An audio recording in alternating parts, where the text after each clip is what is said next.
레위기 18장에 대한 말씀인데요. 17장에서 이어지는 것처럼 우리의 실생활 속에서 우리 가까운 곳에서 발생할 수 있는 문제들에 대하여 되짚어 보면서 오직 하나님만 바라보며 하나님의 백성다운 삶을 살아야 되는 것에 대해서 말씀을 드리고 있을 때에 오늘은 특별히 이 고대 근동 지방에서 나타났던 그런 어떤 일상의 생활 가운데에 결혼에 관한 문제가 아닌가, 또 그 당시 문화를 먼저 이해하고 하나님께서 주시고자 하는 말씀이 무엇인지에 대해서 묵상하고, 오늘날 이 말씀이 주고자 하는 하나님 메시지가 무엇인가에 대해서 한 번 더 생각과 깨달음을 얻는 그런 귀한 은혜의 시간이 되면 좋겠다는 생각이 듭니다. 고대 근동 세계에서는 사회적 지리적으로 제한되어 있기 때문에 결혼을 할 수 있는 대상이 극히 제한되어 있었다, 이렇게 이야기할 수가 있겠죠. 그래서 가까운 친척끼리의 결혼을 권장하기도 했습니다. 이 규례가 제정될 당시에 이집트와 가나안에서는 근친상간, 근친 결혼이 아주 성행했다라고 이야기하고요. 또 동성애가 아주 만연되어 있었다, 이렇게도 이야기합니다. 근친 결혼은 가증스러운 이방 풍속이기 때문에 하나님의 택한 백성은 세상 풍속을 따르지 말라라고 강조하는 것이겠죠. 물론 의학적으로 좋지 않다, 이런 것은 둘째 치고라도 하나님의 택한 백성은 세상 백성하고 다른 그 무엇인가가 있어야 된다라고 하는 것을 강조할 때에 오늘 본문의 말씀이 가장 대표적이라고 할 수가 있겠습니까? 이 규례는 실질적으로 시대와 민족을 초월하여 건전한 사회, 건강한 사회를 위해 하나님께서 내리신 사랑의 복음이다, 이렇게 이야기할 수가 있습니다. 제가 이 레위기 18장을 읽으면서 가장 저의 머리에 떠올랐던 말씀이 빌립보서 4장 8절의 말씀인데요. 이렇게 되어 있습니다. 마지막으로 형제들이여, 무엇이든지 진실하고 무엇이든지 경건하고 무엇이든지 의롭고 무엇이든지 거룩하고 무엇이든지 사랑할 만하고 무엇이든지 칭찬한 말할 일이 있다면 거기에 무슨 덕이나 무슨 기림이 있든지 이것들을 생각하십시오 라고 하는 말씀이었습니다. 그런 관점에서 또 1절, 2절 말씀을 다시 한번 읽어볼까요? 시작. 여호와께서 모세에게 말씀하셨습니다. 이스라엘 백성들에게 말하여라. 나는 너의 하나님 여호와다. 나는 너의 하나님 여호와다. 이 한 문장이 레위기 18장 전체를 대변하고 있는 말씀이다 라고 할 수가 있겠습니다. 이 관계성이죠. 하나님과 백성의 관계, 하나님과 나와의 관계를 이야기하는 것입니다. 나는 너의 하나님이다. 나는 너의 하나님 여호와다 라고 하는 것, 이것은 창세기 17장 7절의 말씀처럼 여호와께서는 언약의 하나님이시다 라고 하는 말씀이죠. 당신의 언약에 신실하신 분으로 이스라엘을 자기 백성으로 선택하사 애굽의 노예 생활에서 건져내셨을 뿐만 아니라 영원한 생명으로 인도하실 분이기 때문에 이스라엘 백성에게 명령하실 권리가 있는 분이시죠. 이처럼 하나님께서 당신을 먼저 계시하는 것은 이스라엘 백성들도 언약의 백성으로서 하나님의 거룩하신 속성을 본받아 스스로를 거룩하게 성결케 해야 할 책임이 있다라고 하는 것을 강조하기 위해서 나는 너의 하나님 여호와다, 이 말씀을 사용하시는 것이죠. 4절에도 보면 나는 너의 하나님 여호와다, 5절에도 나는 여호와다, 6절에도 나는 여호와다, 이렇게 강조하는 것을 확인해 볼 수가 있습니다. 즉 하나님과 나와의 관계를 묵상하라라고 하는 말씀이에요. 오늘 하나님께서 저와 여러분에게 주시는 말씀이 있다면, 너는 나를 누구라고 부르느냐, 너는 나와 어떤 관계가 있다고 믿고 있느냐, 그렇다면 너와 나와의 이 관계성에서 신실하냐, 이런 말씀을 하고 계시는 것이죠. 그렇다면 너가 믿는 하나님에 대해서 제대로 알고 있다면 너가 이 땅에서 어떻게 생활하고 활동해야 되는지에 대해서도 명확하게 말씀해 주시는 말씀이죠. 나는 너의 하나님 여호와다 라고 하는 말씀이요. 3절부터 5절까지 말씀을 다시 한번 읽어볼까요? 시작. 너희는 너희가 살았던 이집트 땅의 사람들이 행하는 것처럼 하지 말며 내가 너희를 데리고 들어갈 가나안 땅의 사람들이 행하는 것처럼 행하지도 말라. 그들의 규례를 따르지도 말라. 너희는 내 법규를 실천하고 내 규례를 지키고 그것들을 따라 행하라. 나는 너희는 하나님 여호와다. 그러므로 너희는 내 규례와 내 법규를 지키라. 그리하면 살 것이다. 나는 여호와다. 이 말씀이 지금 이 3절과 4절과 5절의 말씀이 레위기 18장에서 말씀하시고자 하는 하나님의 메시지가 집약되어 있는 그런 말씀이라고 할 수가 있겠죠. 이스라엘 백성은 애굽에서 430년 동안 살았어요. 그러니까 다른 나라의 지배를 430년을 받았다. 식민지 국민으로 430년을 살았다라고 했을 때에 그 지배하는 나라, 그 지배하는 사람들의 풍속을 따를 수밖에 없을 정도로 골수에 이미 그들 민족의 사람으로 젖어 있다. 이렇게 얘기할 수 있겠죠. 그러니까 이스라엘 백성은 해방이 되고 하나님의 백성이 되었다 할지라도 이집트에서의 430년의 생활 때문에 언제든지 상황과 환경이 비슷하기만 열리기만 해도 바로 이집트 풍속 습관으로 쉽게 돌아갈 가능성을 가지고 있었다라고 하는 말씀이에요. 언제든지 과거로 돌아갈 가능성을 가지고 있었다라고 하는 말씀이에요.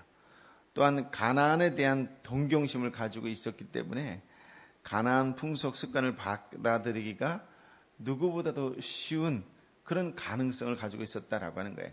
그러니까 그들이 바라고 원하는 나라의 풍속을 받아들이기가 다른 누구보다도 쉽게 가능성이 열려 있었다라고 하는 것이에요. 그렇기 때문에 하나님은 아예 그 땅에 들어가기 전에 이들로 하여금 강하게 교육시키고 훈련시키기를 원하셨던 것이지요. 그래서 이 이집트다, 가나안이다 라고 했을 때에 두 나라의 공통점이라고 하는 것은 다른 말로 해서 세상의 공통점이다. 이렇게도 이야기할 수가 있는데요. 가장 대표적인 게 창세기 12장과 39장에서 나타나는 것처럼 성적으로 문란했다라고 하는 것이에요. 이 성적으로 문란했을 때에 이 막 동성애도 나오고 뭐 짐승과의 관계도 나오고 하여튼 세상에서 이미 입에 담을 수 없는 그런 모든 장면들이 이 시대에 만연되어 있었다라고 이야기했을 때 이것이 세상이다라고 하는 것을 말씀드리고 있는 것이에요. 이집트 땅의 사람들이 행하는 것, 즉 풍속은 출애굽 이전 이스라엘 백성들의 생활을 지배하던 것으로서 영적으로 볼 때에 그리스도인들이 거듭나기 이전에 행하던 불신앙적 세상 풍조를 비유하고 상징하는 것이다. 이렇게도 이야기할 수가 있을 것입니다. 그러니까 이스라엘 백성에 있어서의 가장 큰 비포와 애프터는 출이집트, 출애굽이라고 할 수 있지 않겠어요?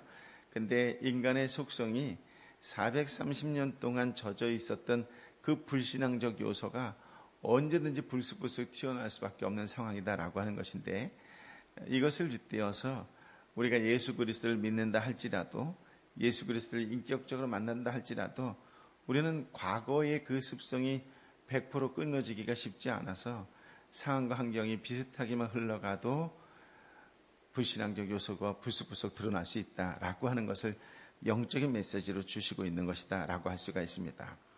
또 가나안 지역에서는 이 우상 숭배와 더불어서 반드시 제사를 드리는 그 과정 속에 음행이 꼭 포함되어 있다 해도 과언이 아닐 정도로 제사 드리러 간다라고 하는 건 다른 말로 음행을 저지르러 간다라고 하는 말과 동의어라고 얘기해도 틀리지 않을 정도로 이미 제사 드리러 가는 그 모든 신전 안에 음행을 저지를 수밖에 없는 시스템이 되어 있었다. 이렇게 얘기해도 틀리지 않을 것이에요. 즉 가나안 지역에는 우상 숭배와 더불어 이러한 음행이 극에 달해 있었다. 이렇게 이야기할 수가 있는 것이죠. 이것을 영적으로 볼 때에 가나안 땅의 사람들이 행하는 모든 것이라고 표현되어 있잖아요. 가나안 땅의 사람들이 행하는 것을 이것은 이미 가나안 땅에 들어갔다라고 하는 것을 가정해 보았을 때에 거듭난 성도들에게 있어서도 예수 그리스도를 믿는 사람에게 있어서도 언제나 유혹이 있다, 시험이 있다라고 하는 것인데 악한 사탄의 온갖 간교와 술수 또한 타락한 옛사람의 습성을 드러낼 수 있도록 자꾸 우리를 조장한다라고 하는 것이죠.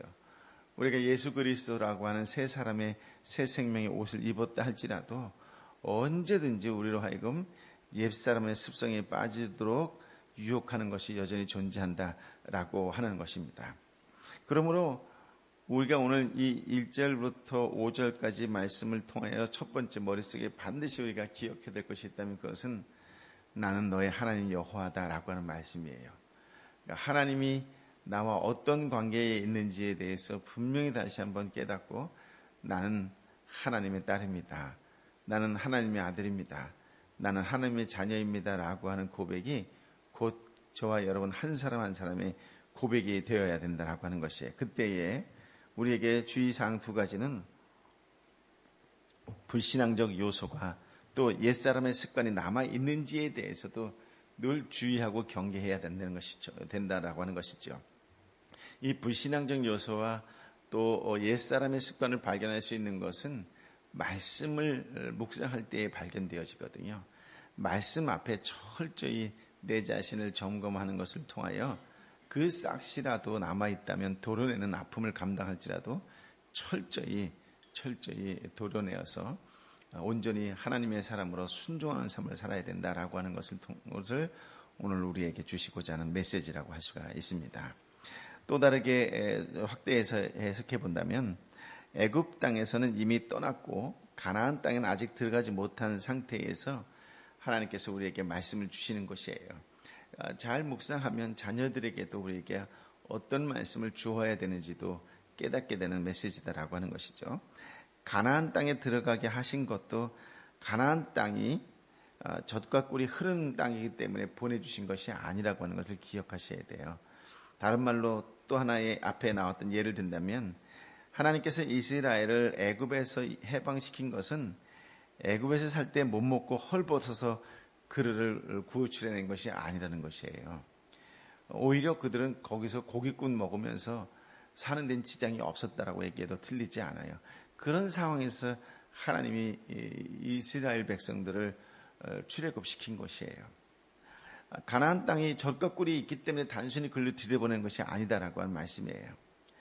즉 이집트 애굽을 떠나게 하신 것도 가나안에 들어가게 하신 것도 하나님의 백성답게 하나님을 섬기며 살아가라고 하신 하나님의 명령 때문이지요. 즉 나는 너의 하나님이다 라고 하는 것이에요. 왜 예수를 믿게 하셨느냐라고 하는 것에 초점을 맞추시라는 것이에요. 여러분이 가난하기 때문에 예수 믿게 한 것이 아니고 여러분의 직장에서 어려움이 있어서 예수 믿게 하신 것이 아니고 여러분의 사업상 또는 육체의 어떤 문제가 발생해서 예수를 믿게 하신 것이 아니다라고 하는 것이에요. 하나님 예수 안 믿어도 세상 사는데 지장 없게끔 먹고 사는데도 탈이 없게끔 하시는데 그것 때문에 예수 믿게 하신 것이 아니라 하나님 백성으로서 하나님 백성답게 하나님을 잘 섬기고 하나님 뜻에 순종하는 것이 무엇인지를 가르쳐 주시기 위한 것이다라고 하는 것이에요. 즉 하나님과 나와의 관계성을 맺게 하시기 위해서 하나님께서 끌어내셨다라고 하는 것이죠. 하나님의 은혜로 해방을 얻어 자유인이 되었고 하나님의 능력으로 가나안 땅을 점령한 것은 하나님이 선택받은 백성으로서 하나님의 말씀에 따라 구별된 삶을 살게 하려는 것이 가장 큰 목적이요 근본적인 이유라고 하는 것이에요. 예나 지금이나 하나님을 믿는 이유가 무엇이냐라고 묻는다면 그것은 구별된 백성으로 살게 하기 위해서 그렇다라고 하는 거예요. 하나님 백성답게 살아가게 하기 위해서 그렇다라고 하는 것이에요. 하나님의 말씀대로 살아가는 제사장 나라를 삼으려는 계획이 있었기 때문이라고 하는 것이에요. 그러므로 애굽의 풍속도 따르지 말고 가나안의 풍속도 따르지 말고 오직 하나님이 세우신 말씀대로 법도대로 하나님 은혜 안에서 살아가라라고 하는 말씀이에요. 하나님께서 택하신 성도들이 세상에서 깨끗하게 보존되기를 원하시는 것이지요. 즉 먹는 것도 사는 것도 말하는 것도 깨끗하기를 원하시는 거예요. 구별된 자로 살아가기를 원하신다라고 하는 것이에요. 그렇습니다. 이 땅을 살아가는 저와 여러분은 하나님의 거룩한 백성이라고 하는 것이에요. 우리 속에 성령이 거하는 그런 우리 한 사람 한 사람이 보이지 않는 성전이다라고 하는 것이에요.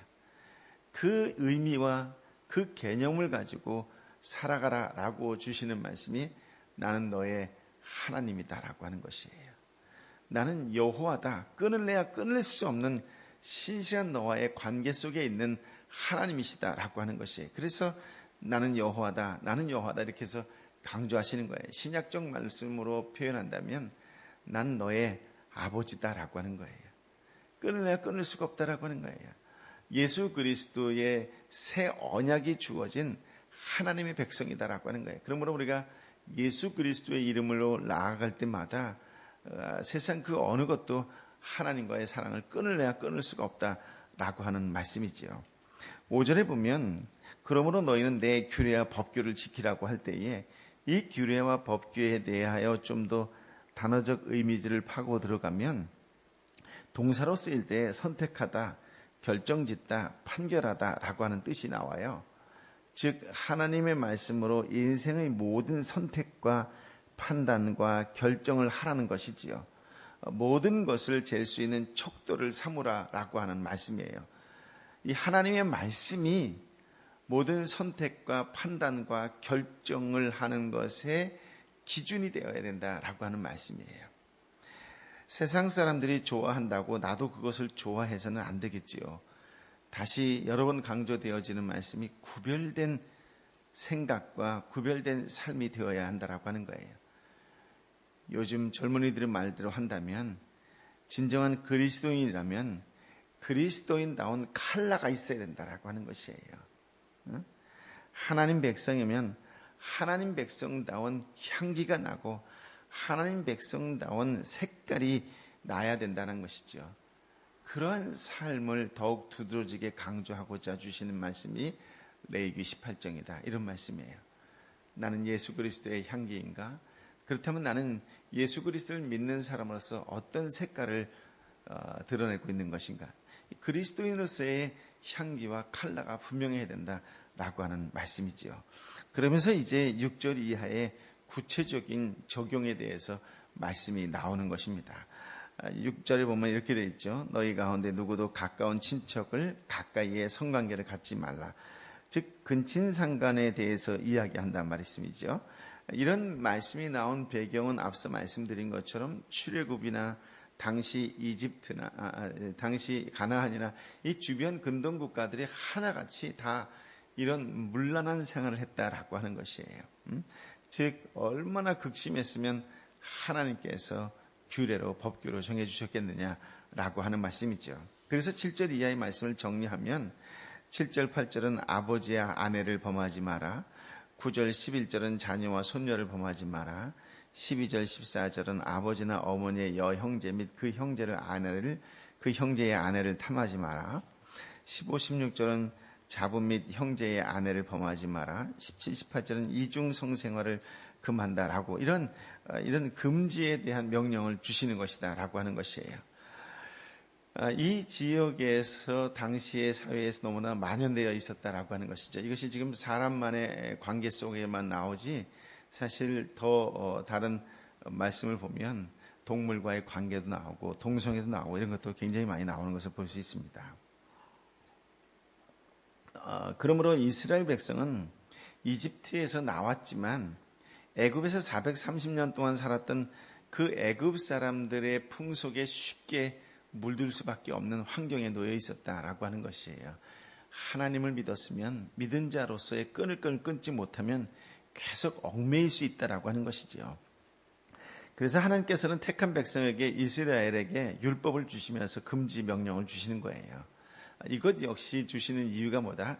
구별된 삶을 살아라라고 하는 이유 때문에 주셨다라고 하는 거예요. 하나님 백성은 이방 민족과 다르다. 하나님을 믿는다라고 했을 때 그 유일하신 하나님은 세상에서 말하는 잡신 이방신과 다르다라고 하는 것을 정확하게 주시고자 하는 말씀이에요. 그러면서 하나님의 백성으로서 거룩하게 성결하고 살아갈 때에 하나님의 복을 받게 된다. 이런 말씀을 주시는 것이죠. 서론에서 말씀드린 것처럼 이 말씀은 유대인에게만 한정되어 있는 율법이 아니라 이 시대와 민족을 초월하여 오늘날 살아가는 우리에게도 진리의 말씀이 아닐 수가 없다라고 하는 것이죠. 계시된 규례만 지킬 것이 아니라 그 근본 취지와 사상을 마음에 명심하고 나의 생활의 모든 면에서 적용해야 한다라고 하는 말씀이에요. 성적 타락, 성적 범죄가 난무한 부도덕한 현실에서 영혼은 온데간데 없고 오직 육체만 남아서 육정에 사로잡혀 사는 세상에서 주님의 뜻을 바로 이해하는 성도들로 살아가는 구별된 백성이 되어야 된다라고 하는 말씀이겠지요. 탕자 문명의 홍수에서 성결함과 경건함으로 주님의 뜻을 이루는 성도들이 되어야 할 것입니다. 그러고 보면 로마서 12장 1절의 말씀이 또 오늘 우리에게 주시는 레위기 18장의 말씀과 가장 적합한 말씀이 아닌가 그런 생각이 듭니다. 우리 몸을 하나님이 기뻐하시는 거룩한 산 제물이 되어야 된다라고 하는 것이지요. 어느 곳에 가든지 간에 나는 하나님의 딸이다, 나는 하나님의 아들이다라고 하는 이 정체성이 분명해야 돼요. 나는 예수 그리스도의 향기라고 하는 것, 어디를 가도 예수의 냄새가 나는 사람이 되어야 돼요. 어느 곳에 있어도 색깔이 달라야 돼요. 나는 예수의 색깔, 예수의 컬러, 그리스도인의 컬러가 분명한 그리스도인이 되어야 된다라고 하는 것이에요. 그러므로 읽기 불편한 레위기 18장의 말씀이 오히려 이 시대에 가장 우리에게 주시고자 하는 핵심적인 메시지가 아닌가라고 하는 것입니다. 꼭 기억하세요. 나는 하나님의 사람이다라고 하는 것이요. 꼭 기억하세요. 나는 그리스도의 향기라고 하는 것. 꼭 기억하세요. 나는 그리스도다운 색깔이 있는 거룩한 사람이다라고 하는 것이에요. 이것이 흔들리면 이집트에서 430년간 노예 생활했던 그들과 전혀 다르지 않다라고 하는 거예요. 이것을 잊어버리고 흔들리게 되면 내가 거듭난 백성임에도 불구하고 가나안에서 그들의 풍습을 따라했던 옛 습관이 다시 나타나는 것을 통하여 더 혼란과 더 갈등만 심해지는 어리석은 자가 될 수밖에 없다라고 하는 것이요. 하나님의 사람, 하나님이 책임져 주실 줄 믿습니다. 때에 따라 생활과 환경이 나를 어렵게 힘들게 할지라도 나는 하나님의 사람이다라고 하는 분명한 정체성을 가지고 살아갈 때에 하나님께서 책임져 주실 줄 믿습니다. 오늘 그렇게 하나님과 친밀한 가운데에 하나님이 말씀하시는 것처럼 그리스도의 향기가 되고 또 그리스도인다운 분명한 색깔로 살아가는 복된 그리스도인의 삶이 되시기를 예수님의 이름으로 축복합니다. 아멘. 아버지 하나님, 나는 너의 하나님 여호와다. 나는 너의 하나님 여호와다. 나는 여호와다. 나는 여호와다. 끊을래야 끊을 수 없는 관계를 허락하여 주신 주님을 찬양합니다. 내가 세상 어느 곳에 있든지 간에 세상 그 무엇이라 할지라도 하나님과의 사랑은 끊을 수 없다라고 하는 분명한 메시지를 주시니 감사합니다. 주님, 믿음으로 반응하는 우리 한 사람 한 사람이 되게 하여 주옵소서. 하나님이 계시다면 내가 예수 그 이름으로 당당하게 살아갈 수 있습니다. 어떤 상황 환경 속에서도 담대하게 살아갈 수 있습니다. 나는 하나님의 딸입니다. 나는 하나님의 아들입니다. 라고 하는 이 분명한 정체성을 가지고 세상 가운데 지쳐있고 힘들어있고 아파하는 사람들에게 치유가 되는 예수의 향기의 삶이 살게 하여 주시옵소서. 예수 그 이름만 갖고도 세상 사람들을 오히려 위로할 수 있는 축복의 통로의 삶이 되게 하여 주옵소서. 주님, 분명한 예수의 생각과 마음과 행동을 가지고 살아가는 그리스도의 컬러가 분명한 믿음의 사람의 삶이 되게 하여 주옵소서.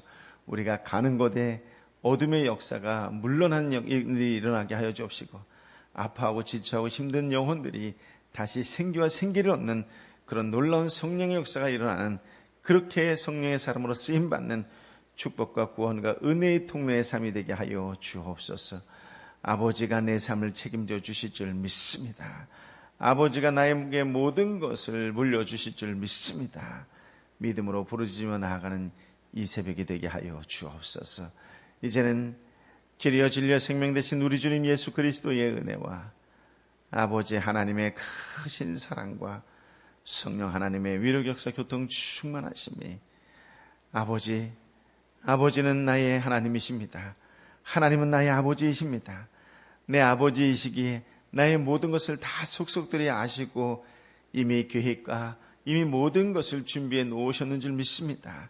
세상 상황과 환경에 흔들리지 않는 오직 아버지의 말씀대로 살겠노라고 다시 한번 결단하고 결심하는 것을 통하여 세상 속에 그리스도의 향기요 분명한 예수의 색깔을 드러내며 사는 그런 거룩한 백성으로 살겠노라고 새롭게 결단한 하나님의 사람들 한 사람 한 사람 머리 위에, 저들의 삶터와 일터 위에 함께 기도하는 이웃과 함께 기도하는 열방의 선교사님과 함께 기도하는 선교지 위에, 특별히 내 사랑하는 대학 청년부 수련회에 참석하고 있는, 또 함께 기도하고 있는 젊은이들 머리 위에 이제부터 영원토록 함께하여 주옵기를 간절히 축원하옵나이다.